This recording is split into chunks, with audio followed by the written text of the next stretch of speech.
सीधा रुख करते हैं राजधानी दिल्ली का, जहां भाजपा के राष्ट्रीय अधिवेशन का दूसरा दिन है। गृह मंत्री अमित शाह क्या कुछ कह रहे, सुनाते हैं आपको।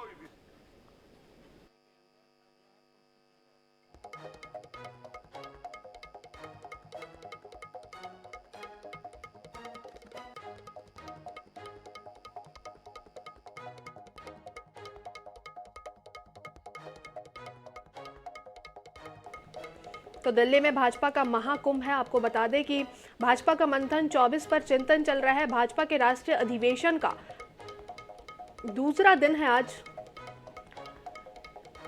लगातार जो है चिंतन मंथन किया जा रहा है। आपको बता दें कि भाजपा शासित प्रदेशों के मुख्यमंत्री, उप मुख्यमंत्री और नेता पदाधिकारी जो है इस अधिवेशन में शामिल हैं। पीएम मोदी जो है आज जीत का मंत्र देने वाले हैं लोकसभा चुनाव के मद्देनजर। आपको बता दें कि दिल्ली में भाजपा का महाकुंभ है। इस महाधिवेशन में भाजपा के तमाम दिग्गज नेता जो है वो मौजूद हैं, चाहे वो प्रधानमंत्री नरेंद्र मोदी हो, राष्ट्रीय अध्यक्ष जेपी नड्डा, गृह मंत्री अमित शाह।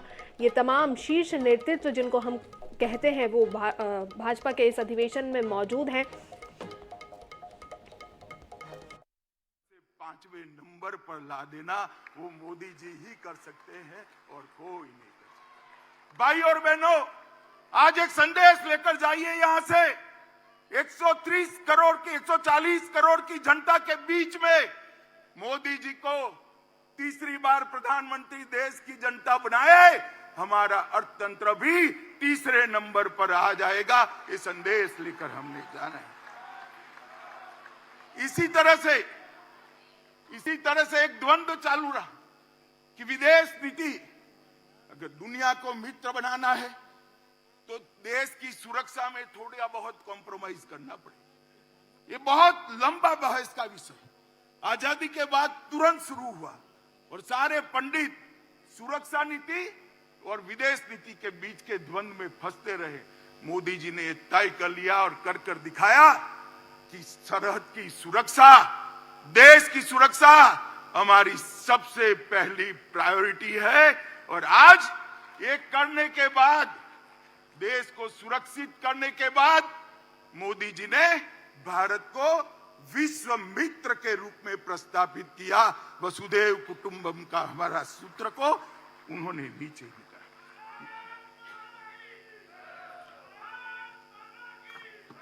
मित्रों,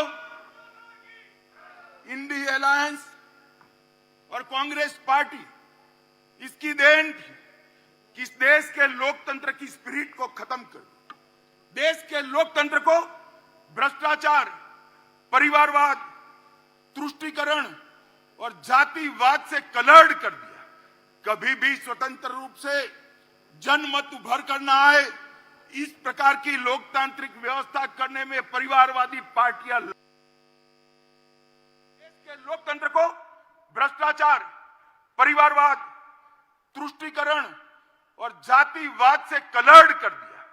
कभी भी स्वतंत्र रूप से जनमत उभर कर न आए, इस प्रकार की लोकतांत्रिक व्यवस्था करने में परिवारवादी पार्टियां लगी रही। मोदी जी ने 10 ही साल में भ्रष्टाचार, परिवारवाद, तुष्टीकरण और जातिवाद को समाप्त कर विकास की राजनीति को मध्य बिंदु में लाया, जिसको देश की जनता ने स्वीकारा। मित्रों, मैं आज आप सबके माध्यम से करोड़ों भारतीय जनता पार्टी के कार्यकर्ताओं को कहने आया, अगला चुनाव 2 खेमे पड़े हुए हैं। महाभारत के युद्ध में जैसे पांडव और कौरव के खेमे पड़े थे, इसी तरह चुनाव के पहले 2 खेमे पड़े हैं। एक खेमा है मोदी जी के नेतृत्व में, बीजेपी के नेतृत्व में एनडीए का गठबंधन, और दूसरा है कांग्रेस के नेतृत्व में सारी परिवारवादी पार्टियों का इंडी अलायंस।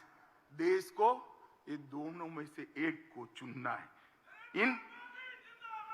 इंडी गठबंधन एक घमंडिया गठबंधन, भ्रष्टाचार, परिवारवाद और तुष्टीकरण की राजनीति का पोषक, और भाजपा और एनडीए का गठबंधन राष्ट्र प्रथम के सिद्धांत पर चलने वाला गठबंधन है।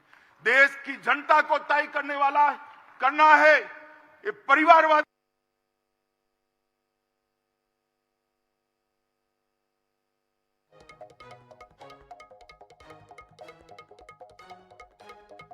दूसरा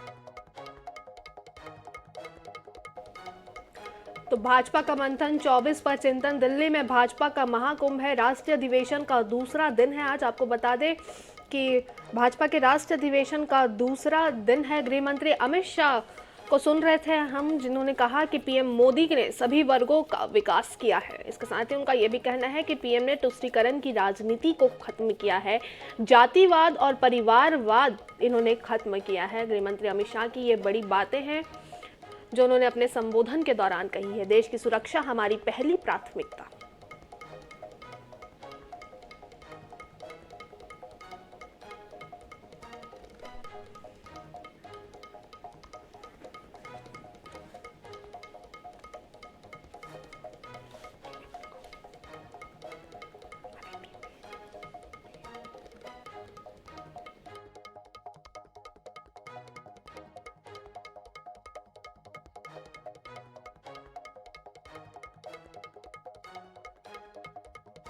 तो भाजपा का मंथन 24 पर चिंतन। गृह मंत्री अमित शाह का संबोधन सुन रहे थे हम भाजपा के राष्ट्रीय अधिवेशन में, जिसमें उन्होंने कहा है कि सुरक्षा नीति और विदेश नीति दोनों मजबूत हुई है। आतंकवाद, नक्सलवाद अंतिम सांसें गिन रहा है। आगे जाकर पाताल में खदानों का भी घोटाला किया और समंदर को भी नहीं छोड़ा, वहां सबमरीन का भी घोटाला कर दिया। जब, नल, थल, अंतरिक्ष, हर जगह एक कांग्रेस ने घोटाले किए और इंडी अलायंस का नेतृत्व कांग्रेस के हाथ में। मैं देश की जनता को कहना चाहता हूं, किस प्रकार की सरकार, एक और लाखों करोड़ के घपले घोटाले करने वाली कांग्रेस है और दूसरी ओर 23 साल से राज्य सरकार और केंद्र सरकार में मुखिया रहने के बाद भी हमारे विरोधी भी एक कानी पाई का आरोप न लगा सके। ऐसा नेतृत्व नरेंद्र मोदी का